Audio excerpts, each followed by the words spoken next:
Prima's podcast, everybody. I am Prima Cindy, and I'm here with my Prima Jess. Hey, everyone. Welcome back. Thanks for logging in again.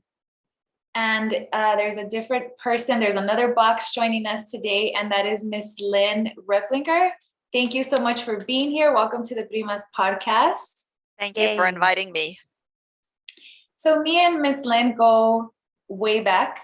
She came into my life when I was a new mom, so I wasn't sleeping well. I was a new teacher, brand new job, and that's just a whole nother thing to be an educator in our times. And she was my daughter's early childhood education teacher for my daughter's first to four, 1, 2, and 3, right?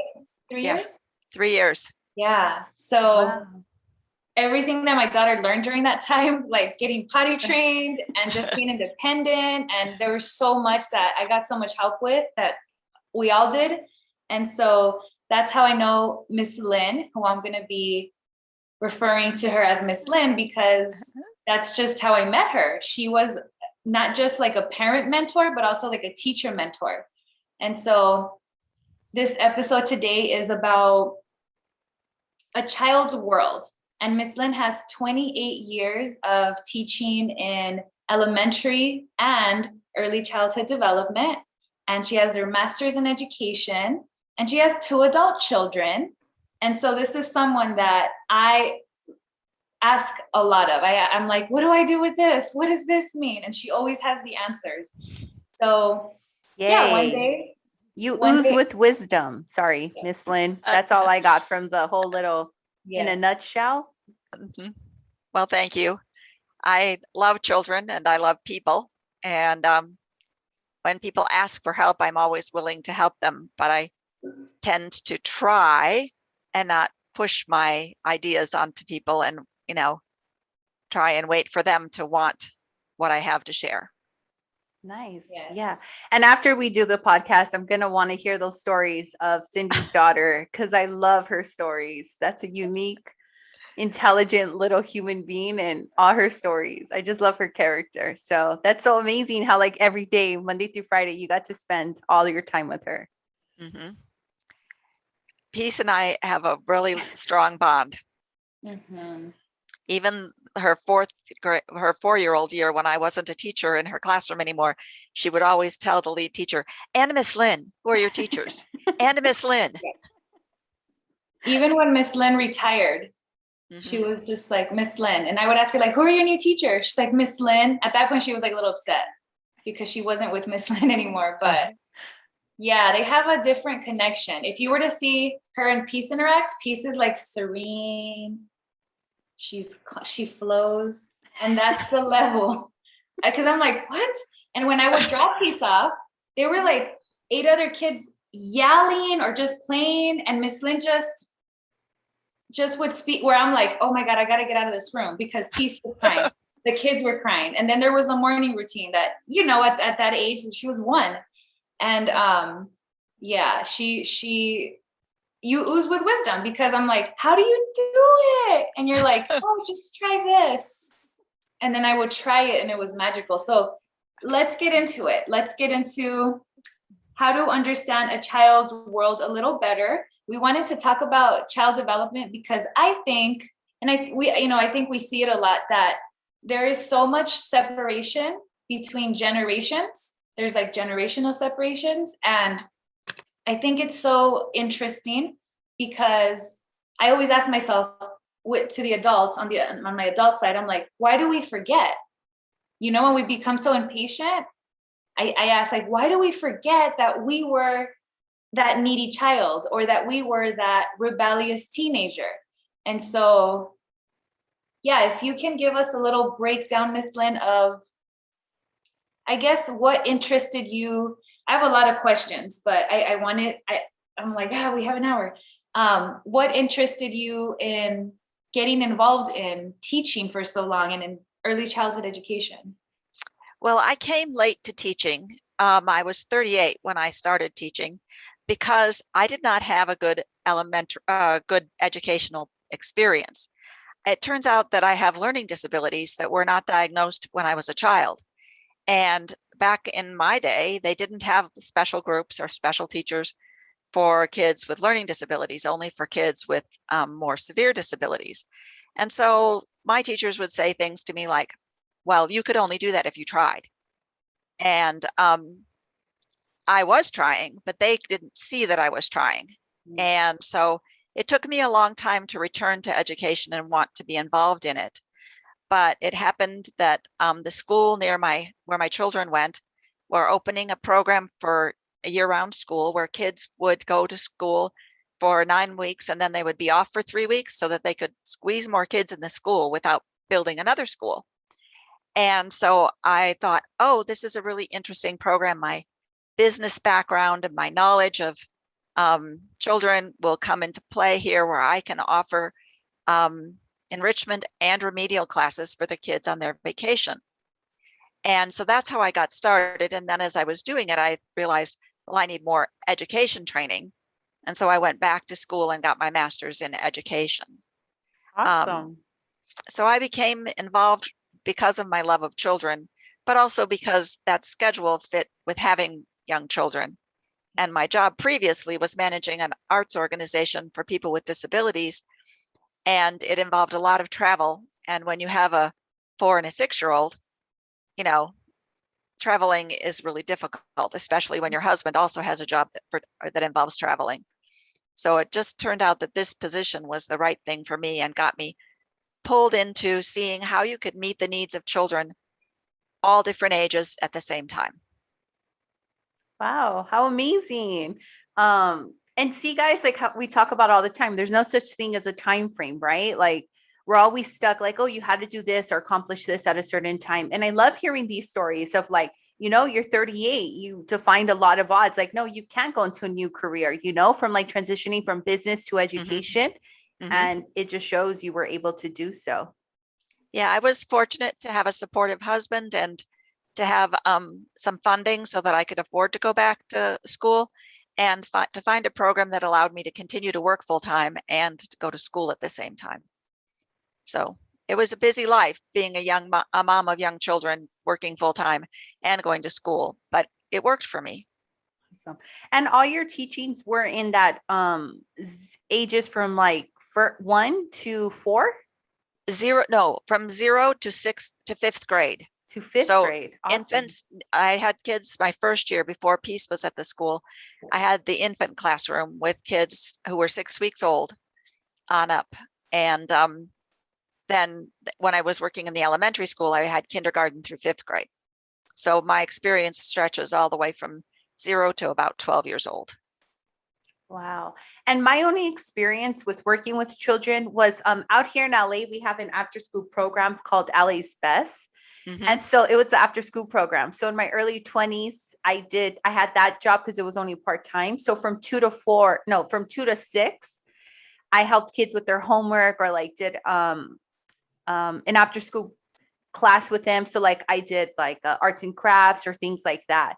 And That's similar. Yeah. So and then I had a specific age only or grade. I only had 2nd grade. And I thought that was like the best grade because I'm like, they're not that young where they're still independent, like 1st and kinder, you know, where they're like, mm-hmm. Can you hold my hand or can you help me with this or that? And I'm like, mm-hmm. You know, I didn't have the patience in my early 20s.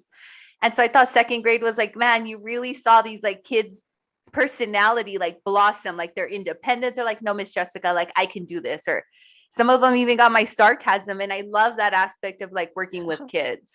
And I'm and now I have my own little one. And my sister's actually a child development major. She has her undergrad and like kudos to Amanda, you know, thanks Amanda if you're listening. Just the way she like sees my daughter and like just changes things, you know, like even when it comes to as simple as reading a book, you know, like I would always say like, oh, or I would catch them reading a book together. And my daughter's like describing the pictures to her, you know, and it's not like she necessarily has to know the words, but I'm like, I never thought of that, you know, like mm-hmm. How brilliant is that little, like, yeah, well, we can both read. I can read the actual words, but then you tell me the story. Like, what do you see? that's an excellent reading strategy. And one of the favorite things that I did over my career was to be a reading teacher for kids who were struggling with reading, because I could apply my own personal experience as a child, not having that kind of help, and help the kids and try and keep it fun so that they didn't go, I have to go to the reading teacher. I'm missing what's happening in class, or other kids think I'm dumb, because instead they would bring back projects that they had read the directions on how to make and show them to the other kids in their classroom. And the other kids would think they got to go someplace fun instead of they had to go someplace because they weren't successful. Oh, interesting. So I really loved doing the reading. That was my very favorite thing to do, was to teach reading, because I had a small group of kids and I could feel like I really was impacting them quickly and helping them make progress quickly. Yeah, I think I fell off after elementary school. Is like, I think I learned from kinder to like 5th grade, and then from 6th to 12th grade, I learned nothing. So I love that passion when it comes to like teachers, because I also in my household never read, or it wasn't, my parents didn't know, they didn't push that on us. And I try to do it with my daughter as often as we can. And people can only do what they know. And we have to give them the grace of realizing that their circumstances maybe were such that they couldn't add that weight to their schedule, that just providing the other things in life were all they could manage. Yeah, definitely. And I was just going to say, Cindy, you're about to say something. And I was going to say, sorry, we do this all the time. I'm like, but I was going to say, that level of detail, Miss Lynn, like you mentioned, when you were in school, the teachers didn't really have that, right? Like they weren't thinking outside the box and saying, well, maybe she is trying and we're not seeing it that way. So my next question is, do you think that you got better as a teacher in understanding with time? Or do you think of course. Yeah. Of course. Every year I would learn something new. Every year that I taught, I learned. Sometimes I went out and took courses to learn something new. And sometimes I just learned it out of survival. Some child would have a new need in a different way, and I would have to figure out how to meet that need, because I was not going to be that teacher that said, if you just try. I was never, ever would you hear those words come out of my mouth? So I had to figure out, if they weren't being successful, well, why aren't they being successful?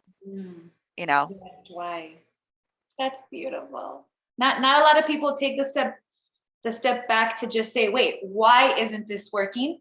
And one thing that we like to do in the podcast is every time we complain about a topic, or if we bring up an issue that's like, well, great, we just talked negatively about something, or we complained about something, but we always try to end each episode with a solutions. Even if we don't have the best solution, it's like, sure, we're complaining, but also we want to derive at solutions, because complaining, that's not figuring anything out. That's just complaining.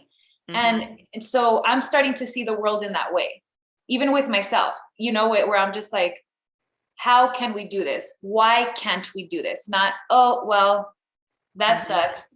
And so you're naturally solutions based. That's awesome. How old, I'm just curious, Miss Lynn, how old were your children when you decided to go to teach?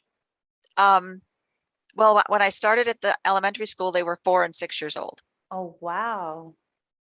And when I got my teaching license, they were... Miss Lynn, I have a question. Similar to what we were talking about in the beginning, where I was saying that there's a lot of like generational disconnections. I saw this short like documentary on how teens used to rebel against adults in the 1950s. And it was with that like very slow tempo rock and roll that they would call rock and roll back in the day. And but that was like, and it was insane, now obviously we look back and we're like, wow, that was rebelling against society. And so what are your thoughts on that? Because I think I like to say that I'm, my mom's like, you're a millennial, of course, and I'm like, of course, I was born in the time of a millennial. I'm going to have a lot of cultural connections, but I don't like putting myself in categories because I take wisdom from everyone and everything. And I don't allow for me to say, well, they're old, they don't understand, or they're too young, what do they know? So what is your take on that? Being able to see further than our generation? I think, you just put it in a good nutshell as far as the importance of accepting everybody's perspective. Everybody wants to be heard. And if you don't listen, they're more likely to rebel, whether they're a teeny tiny person or they're a teenager or they're a millennial or they're the grandma who has to accept her limitations and maybe move into a congregate care setting or something like that. They want to be heard. And if you truly hear them and you respond to their anxiety, their worry, their fear, their anger, their happiness, then you will learn from them and they will learn from you and they will move on. But if you block them out, they don't get heard, then they have a reason to rebel more. And it just, a lot of people don't see the importance of listening to other people. They just are thinking of their answer to the question instead of hearing the question, or they're thinking of their answer to the anger instead of letting the person vent their anger till they're done and then responding. And so I think that my whole philosophy is, well, not my whole philosophy, but a keystone of my philosophy is being sure you listen to people and what they are really saying or feeling. And with little tiny people, it's body language and it's, a few words here and there, but they still have anger, they still have anxiety, they still have happiness, they still have jealousy. They have all these feelings, and if you don't watch for them and respond to them, then of course you're going to have trouble. I like that. My daughter's at this age where she's challenging me in a lot, where she just doesn't want to do what I say. And her favorite phrases right now are, Mom, that's unfair. And I don't want to. They're that simple. And what were you going to say, Miss Lynn? I have a strategy for you. Yes, please, because my sister has given it to me, but it's those moments of patience where I have to keep reminding myself that when the time comes, it's so easy, right? At the end of the day, like, we're going to shower. It's 8 p.m. Both of us had a long day. And I constantly have to remind myself, like, take a lot of deep breaths. And I try to go at her level and then communicate with her. I try to listen to her. I try to distract her with the toy. Like, okay, well, you don't want to take a shower right now, but how can we make this fun? You tell me, baby, like, how can we do this? And she's like, well, I just don't want to take a shower. And then it takes a little bit of practice, but that's the advice my sister had given me. That is good advice. Getting on eye level is really important. Another thing is that providing choices so that they feel like they have a little control in their life. Like, do you want to take the ducky to the shower, or do you want to take the boat? Or do you, and also advance warning. In 5 minutes, we're going to take a shower. Oh, I do that too. I even started setting an alarm so she can hear it, because that's a very good strategy. Yeah, because I feel like I was taking advantage of her. I would say 5 minutes, but in my time, it was really 1 minute, So this kid's going to have a bad concept of time soon. And I was like, I'm not giving her the benefit of the doubt. So I started timing. I was like, look, baby, 5 more minutes. And then my phone would go off and she would know. And I don't want to say if condition is appropriate, but she's almost there, because sometimes she hears my phone go off and she's like, okay, Mom, let's go do like whatever activity I had warned her for, or if that's taking my phone, even when she's on YouTube, I'm like, okay, when my alarm goes off, because it goes off on my watch as well. She just, okay, here, Mom, here's your phone. So I'm like, it's taken a lot of practice and patience and maybe consistency, right? Right. For certain, consistency is important. And it turns the alarm into the bad guy instead of you. The alarm said it's time to do it, not you. Oh, I like that. teachers in the classroom have this clock, and it has it's a timer, and it has a red section down, and then going off auditorily. And so for the classroom, that helps kids who are visual learners, and it helps auditory learners. For moms, your phone works fine.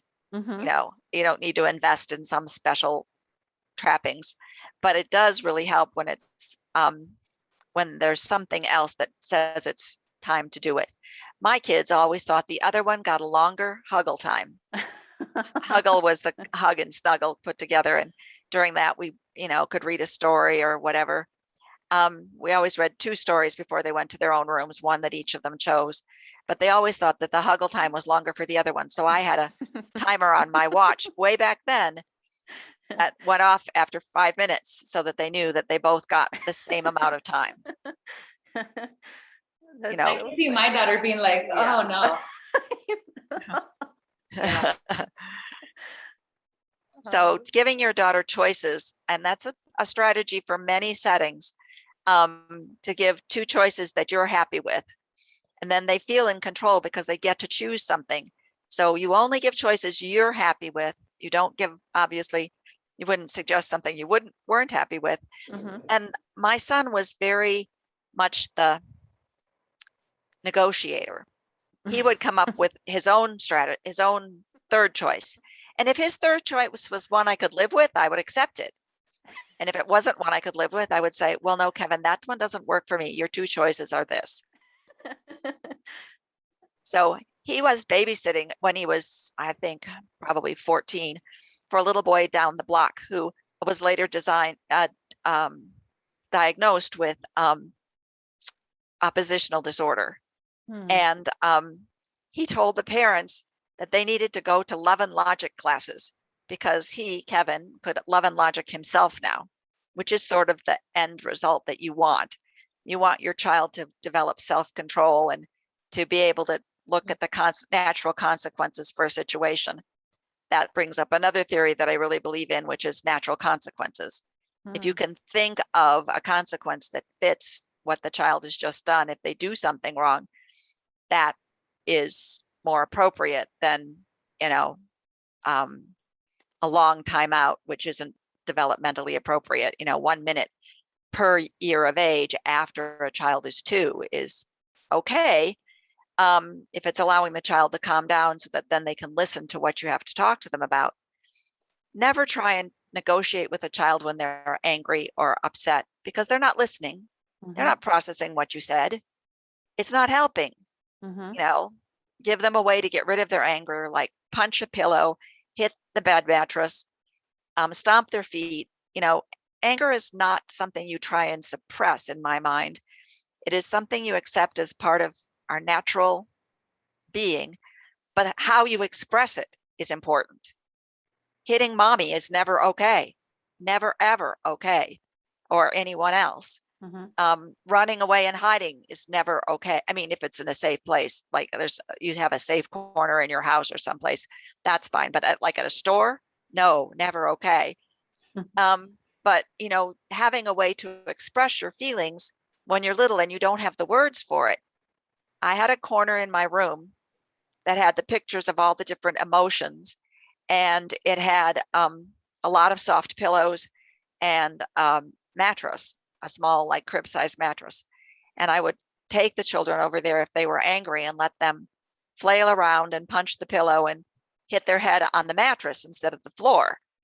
And when they were calm again, then we would talk about why they've been upset and what feelings they just experienced and what they could do differently next time and, that sort of stuff. But all of that kind of learning can't happen while they're upset. Correct.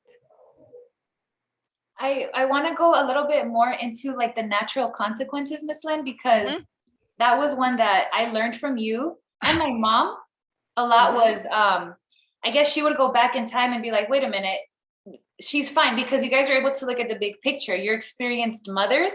And when I had, you're just so stressed out as a new mom, and there's just so much information that you're like, what do I even, it's so hard and scary, because as moms, as parents, we just want to do the best. Even if we're not doing it right, we're trying. And so I remember my daughter they went through the age where they were teething, and she would get bit. They were in the classroom biting, and that happens. But I remember getting so sad, like when you're a new mom, you're like, oh, my child. And I want to protect her. And then you would be very like, you wouldn't even tell us who did it, because you're trying to protect the fact that this is a developmental thing. Parents are going to go crazy if we know who did it, because we disconnect, like you're teething, we don't remember. And I just thought that was really cool, because I said, I think one time, then kids start copying, right? Then she bit someone, and I'm like, oh my God, well, now what do I do? And I think you were like, in my head, you're like, let them settle it amongst themselves. But it was really more like, they're going to teach each other what's right and what's not. And then you step in at this time. So can you go a little into when we step in as parents, and then we don't allow them to naturally go through that consequence, which doesn't really set them up for future stress? I was thinking, as you were talking about that at the very end, I was thinking about kids on the playground, and how some kids are kind of bossy. And then it comes around that the other children don't want to play with them. And then they come and complain to the teacher that nobody wants to play with me. And well, that's the solution orientation again. Well, why do you think they don't want to play with you? Well, I don't know. Well, I heard you doing, bossing them around. Give a specific example. Don't use the word bossing around. But I heard you telling them all what parts they had to be playing, and not asking them what parts they wanted to be. Maybe they want to decide for themselves, and so the natural consequence for being bossy is you get excluded. Let it happen. Don't go over there in the middle of it and say to your child, stop bossing that child around. Then they see it as you controlling the situation, instead of them experiencing the situation and realizing later, I shouldn't do that. I would intervene if it was like two children and one was always bossing the other one around, and the other one didn't seem to have the strength to stand up. This happened with my own children. My son adored my daughter all his life. And my daughter was being really bossy to him, and we'd moved into a new house where there were no other kids around. Like, they were still holes in the ground when we moved in for the other houses. Finally, other kids moved into the neighborhood, and my daughter said to me, oh, good, I don't have to play with Kevin anymore. I can go out and play with the other kids. And I said, oh, no, you can't. You can't go out and play with the other kids till you're nice to your brother, because otherwise you won't have other kids who want to play with you. So because she had been being so mean to her brother, I did force the situation. But in general, with a large group of children, I'll let the bossy one go ahead and be bossy and figure out that nobody wants to play with her. Or I'll let the timid one stand on the side for a while and watch what's going on and not join in for a little while. And then I'll coax them a little bit and say, well, what would you like to play? And who would you like to play with? And how do you ask that person to play with you? And then stand beside them and give them the courage to ask the person to play. So support them. But a lot of the time, it's better to just let the kids figure it out, and then coach them when they're ready for the coaching. Because if you try and coach them before they're ready for the coaching, it's your idea. It's they're not going to accept it as well.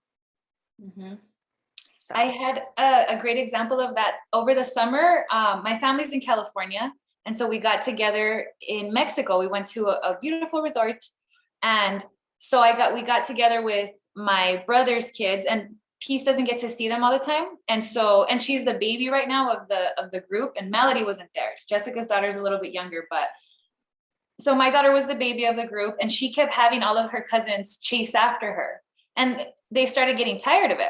So it happened. And I would tell them the same, hey, the moment you guys are no longer feeling, because they would take her a lot, like, oh, can we go in the pool with her? Oh, and So she eventually would come back and she's like, nobody wants to play with me. And I use that a lot. I think now she's starting to make that connection, but when she was younger, up until I guess this summer, maybe she'll keep doing it. Where it's like, I do, and I don't feel bad because I'm mean to them.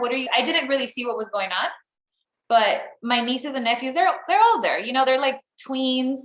They want to do their own thing. There's only so much patience they're going to have with a 5-year-old. And so, but I like that I can practice that without getting offended or in my feelings, like how I see other parents, you know, I don't intervene. That's not my business, but I'm like, oh, if they only knew this gem of knowledge where it's like, don't worry. No, my daughter is very social. She wants to be accepted. She wants to play. And so she's going to learn like, well, then this is how people want to be treated, with respect. And the moment that doesn't happen, you wouldn't like that either. And, you know, it's a good learning moment where it's like, don't allow anyone to be disrespectful. It doesn't feel good. So. And she will probably try again with other groups of kids to be her natural leadership self. And she'll probably have to revisit this lesson with different groups of people. But you can take it back to, remember when we were in Mexico and your cousins didn't want to play with you? Because why? Do you remember what we talked about? You know, and over time draw her coming up to the conclusions of it even more than you do now, though I know you do ask her, you know, well, what happened right before that? And another strategy is to ask the child, if they say so-and-so, you know, well, if you have two kids and they were physically fighting, you have to intervene, of course. But then you go backwards and you say, what happened right before that? What happened right before that? Because that's the trigger. People don't hit you when there's nothing wrong. I mean, some people are just bullies, but in general, little kids don't hit other little kids unless something was wrong right before then. So they have to look back and see what happened first. And then they'll know, oh, so I did that and somebody got mad enough to hit me. That was probably I need to make a different choice right now. And the child who did the hitting also needs to think about, what could you have done differently? How could you have handled this differently? Could you have used your words? Could you have walked away? Could you have taken 6 deep breaths? Could you have gone to a teacher or an adult and gotten help? You know, they need to go through all those alternative strategies other than hitting. But it's important for both children to talk about what happened just prior to the fight start breaking out, because they need to process how to avoid that situation. And you're also listening to them, right? During that moment, you're listening to both sides. You're not agreeing. You're just saying, how did this happen? Let's avoid it from happening so it doesn't happen again. Yeah, let's make a better choice next time. Okay. Miss Lynn, okay, so we were talking a little bit about, no, we weren't, but I wanted to talk about, my daughter used to throw tantrums. There's some kids that throw tantrums, some kids that don't.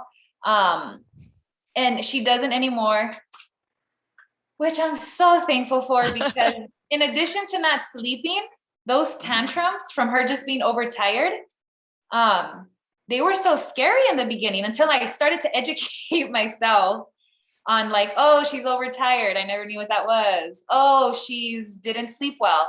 So I wanted to ask you, because we see this sometimes, right? When a kid's just like all going out, you know, like on the floor, Peace would rip her pants. She was a baby. She couldn't really fully walk yet. And she would get so angry and like tantrumy that she would just like rub herself. Sometimes we would put her, like, she was in a safe place, but she was like kicking so much that she would like scratch her socks or pants open. And so I think, yeah. And so I remember those situations were so exhausting because I didn't know what was going on. I didn't know what to do. Everyone is looking at you and recording the situation. So it's even more. But once I started to know, why do kids overreact? It's not that many situations, right? And so can you speak to that so that we as parents don't feel embarrassed and normalize that your child's probably tired? Yeah. And, you know, if you observe your child closely, You will notice that they get upset when they're tired, they're hungry, or their routine has been disrupted. Little children love routine. They want things to go the same every day. They also love that. It's not to say that they're not curious. They're extremely curious. But the general routine of how you get up in the morning, how you eat breakfast, what you do next, like if on Monday through Friday you go to school, they want their teacher to be there, not some other person. They want, they want to be picked up at about the same time. If you have to be late to pick them up one night and Charlie, who never gets picked up before them, is already gone, you can expect they're going to be upset about it. And then when they get home at night, they want, the same things to happen before they eat dinner, and they want the same things to happen before they get ready for bed.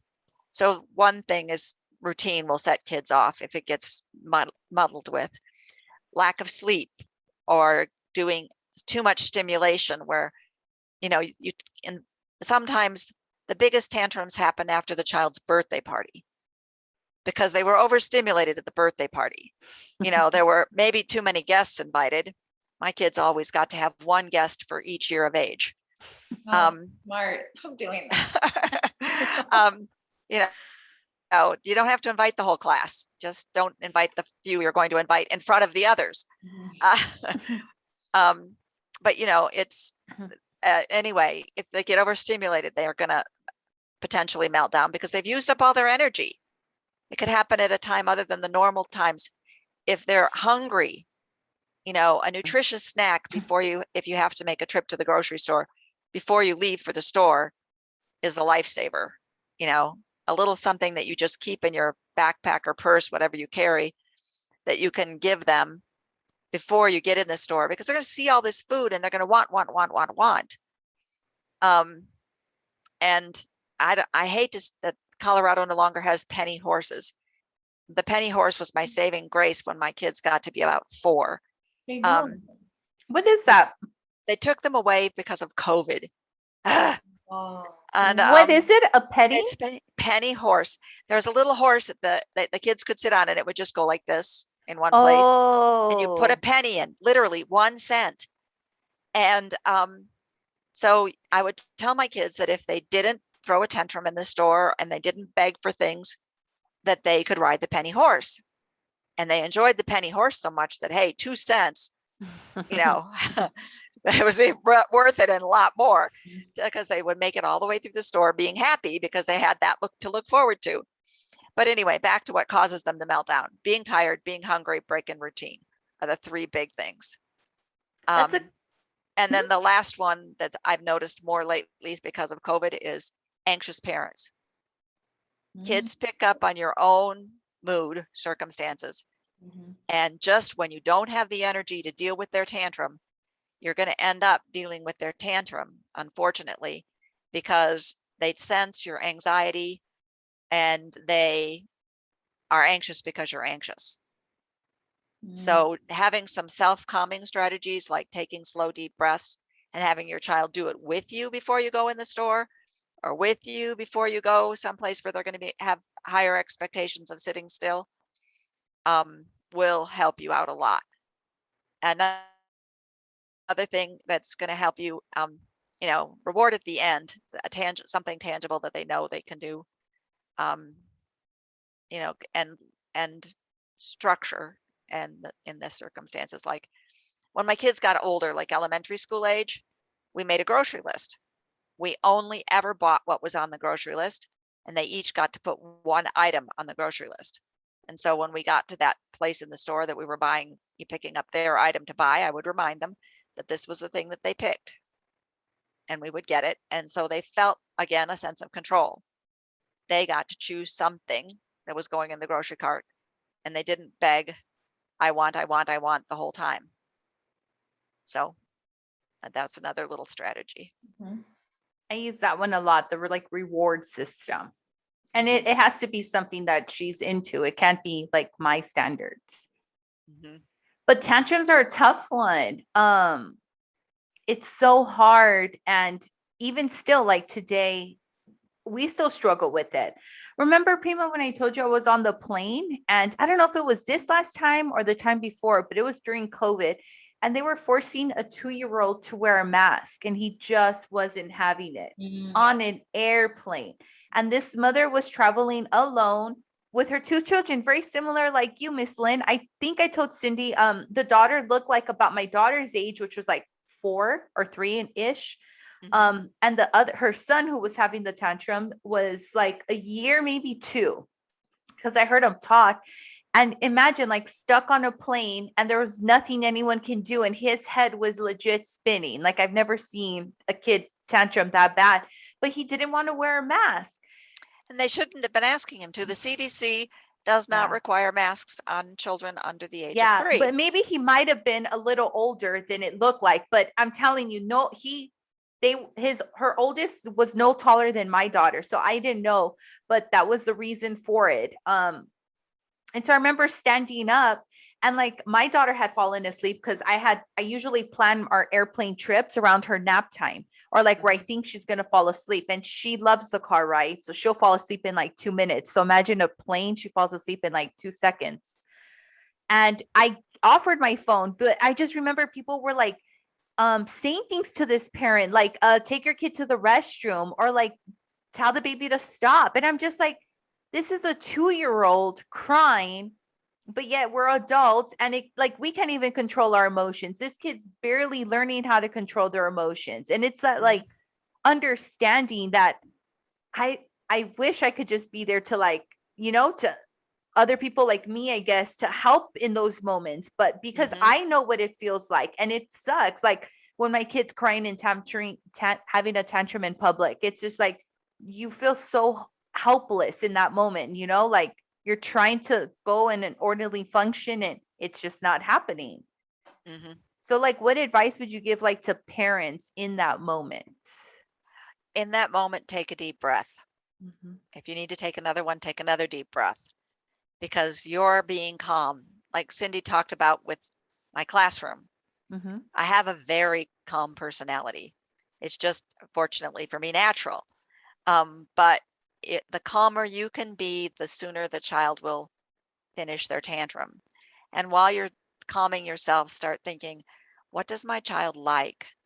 What could, like, do I have a snack in my backpack, or that I could, my carry-on bag, or my whatever, that I could offer the child? You're not bribing them for having a tantrum. You're just helping them get out of it. In the case of that little boy, is there a blanket where we could play hide in a peekaboo? And then, turn it into, you're going to be a cowboy, and we're going to tie this up around your face to keep the dust out of your face from the horses, and make it into a costume piece in a game instead of a thing that's being forced on him. Or just ignore the damn mask. Sorry, but he's a little kid. He hasn't got all that much airspace in him. He's not going to spread that much virus. Get over it, folks. And, let him, calm down and not push it on him. If your child's tantruming in the store and they're small enough you can still pick them up, I would push my grocery cart over to an employee and say, can you keep this for me for a few minutes? And I take them out to the car and let them finish tantruming in the back seat. Because the more people that are watching, the longer it's going to take for them to calm down. And my kids left the store, when they were little. It only takes a couple times of you just scooping them up and taking them out and waiting, patiently for them to finish outside before they don't do it anymore. It didn't get them what they wanted. Didn't get them a whole audience of people going. And going along with that, when I was younger, my mom, and I see this happening still a little bit, like you said, when we are anxious, and in those moments we are, because we care so much what other people are going to think, that we're like, oh no, and how embarrassing, let me try to control my child, because that's what people are saying, like, shut that kid up or whatever. And it's like, you don't understand, but whatever. And my mom, and I don't think we were ever tantrumy, but I grew up in the culture where we would get hit if we said something wrong. If we looked, my mom. If you gave a disrespectful look? Yes. If I looked, you know what I mean? And so it was just crazy. And I see sometimes maybe they won't hit, the mom or whatever won't hit them in public, but they're still aggravating the situation and they don't know it because they're so embarrassed. And so they start disrespecting the kid or saying, as soon as we get to the car, and I'm like, no, you don't get it. It's that, you know what I mean? And I'm like, that's a tough one. But quick question. What do you think are the consequences in your experience of getting hit, of disrespecting your child, especially in front of other people? Because I think that ruined my childhood when my mom used to do that. And so, do you have any feedback on that? Yeah, I do. I was really fortunate in growing up that my parents didn't do that. But I saw it happening to other kids, and I saw them becoming angry with their parents, and not trusting their parents. They wouldn't go to their mom if they had a problem. They would come to my mom as teenagers because they didn't trust what their parents were going to, how they were going to respond. And so I really think it's important that you can maintain trust with your child. You shouldn't be their best friend, at least until they're in their 20s and they've straightened their heads out. But you still have to be the mom, but you have to be the mom who they know loves them. That's the whole thing of love and logic. Everything that's done in love and logic is done with love. It's, and respectful. And to compare two kids, you're setting up siblings with rivalry. If you're setting up anger between your children. To cut a child down, they'll remember those cutting words of, you didn't try. You could do it if you tried. For the rest of their life, they'll be 65 years old and they'll still remember those words. It's odd how our brains hold on to the bad things somehow more than the good things. I'm sure there were lots and lots of people, lots and lots of teachers who said good things. I mean, I loved my art teacher because she always was praising my artwork. But I'm sure that there were lots of people who said good things, but still those few really awful things that were said to me are the ones that stick out shout in my head the loudest. And when your child is in their 20s or their teens and there's a voice inside their head, you want it to be a positive voice. You want it to be a voice that says, I know you can come up with a solution to this problem. Or, I know you're feeling X emotion right now, but this too will pass. You'll be all right in a little while. I think we have such a terrible suicide rate in America of teens and young children. No, it's like teens. It's like one of the top causes of death, and it comes from them not realizing that their emotions are temporary. And that things will get better, and not feeling that they have someone they can go to and be honest with about how they're feeling and what's going on in their life, and go to get help. They don't trust that what they say is going to be treated with respect. Yeah. Wow, that's great. I never really associated the trust part, but definitely, I think when you're a child and you're vulnerable, you're looking to your mom, to your dad, to those people closest to you for security and safety. Just as our species develops, that's what we are inclined to. So I think that's why the negative thoughts register more, is I think a way to keep us safe. Because for the longest time, I was very unhappy with my mom. I mean, I just had very and it was because of that. And so I think when you're young and you don't even know I didn't know that. I didn't know why I didn't like my mom. I just knew that at my teenage years and maybe all of my 20s, I had really bad trust issues. I didn't know how to read people. I had really bad relationships. And I think that stemmed from, I wasn't able to create that bond. And my mom wasn't able to with her mom either, because we're a part of generational toxicity, and it's called chancla culture, but it's like, well, I mean, sometimes people will show off like, oh no, I'll beat my kid's ass if he talks to me that way. And it's just like, that's not going to get him to not feel that way about you anymore. It's going to get worse in my experience. And so I think that's a big one. You know, it's just like, as much as you're trying to show to your neighbor or to your brother or to whoever that you're the tough one in the parenting role, it's that causing you're in charge. That you're in charge. It's causing like a lot of deeper traumas, right? Mm-hmm. That'll follow us until, like you said, until we're 65, until we're 85. And yes, so I just wanted to ask that because I'm like, you know, that's just a big one in our culture. Well, and one of the things that I really loved about New Legacy, that's the school that Peace went to and that Cindy and I both taught at, was that we had positive parenting strategies as a class for our students, our high school students, because many of them came from the culture of, I'll smack you if you do that. And as we've discussed, that breaks trust, that causes kids to not want to be, you know, to be angry with their parents, or fearful of their parents. And it doesn't build the best situation for kids.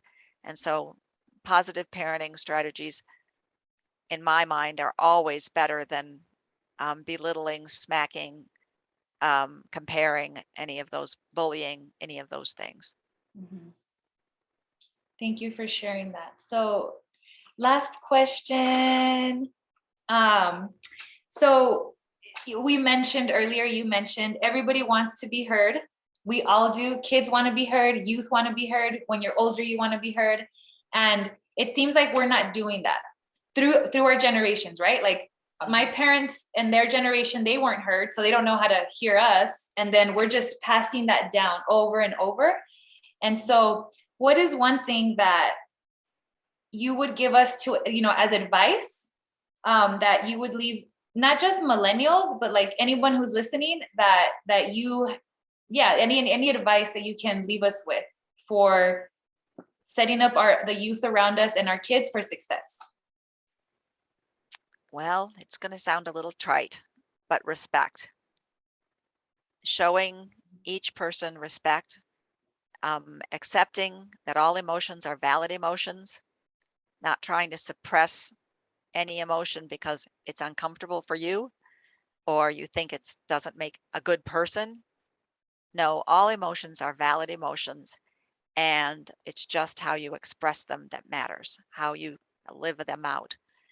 And if we can each accept and respect the people around us and be explicit with the young ones on how we're doing that. We can't expect them to solely pick it up from our example, but we need to talk to them when they're not being respectful of their friends, of their parents, of their grandparents.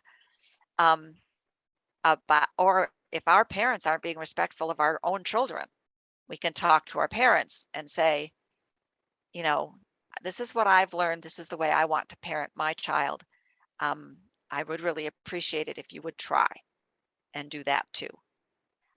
So to be respectful of one another and to be explicit in teaching the young ones and the little bit older ones about how that looks and how that sounds. Modeling it. Modeling it and explaining it. That's really good advice. I like it. You know, I appreciate very much that you invited me to join your podcast. I have to confess, I have never in my whole life seen a podcast. So I may be coming at this backwards, being a guest on a podcast before I've ever even seen one. I know I probably should update my technology knowledge. No, this is what we do. It's through Zoom. And we started because we're both moms. We're both working moms with young kids, and similar to, you know, what you were saying, we're just kind of working with what we have. But Miss Lynn, thank you so much for coming on, for sharing your wisdom. As always, every time I see you, I'm like, you have no idea. I'm so thankful that you're in my life. So thank you.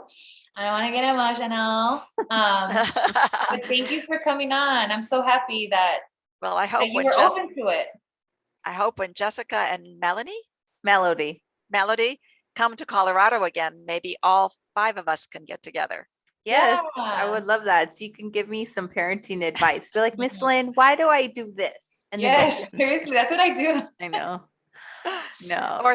Or something will happen and it will stir a conversation. Yeah. But our kids are so great together. Like, I don't even hear, like, Peace is so protective of Melody. Like, one time I was like trying to discipline my daughter and talk to her, and Peace comes, don't talk to her like that, Jess. And I'm just like, oh, I'm not even like hitting this. She learned about respect with Lynn.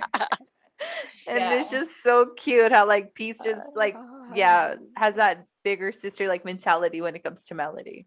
Well, that's great that they can be good cousins to one another. Yeah. Thank you for having me on your show. I really enjoyed myself this evening. Thank you. All right, everybody. So this was Miss Lynn, and these are just some tips that we have about how to better support our children and youth. And as always, and that's beautiful, it starts with respect. And we have to model that. We have to model what respect is, because we can't expect respect if we're not being that person. So thank you all so much for listening. And thank you all for listening and for staying with us. We are out. Prima's out. Bye.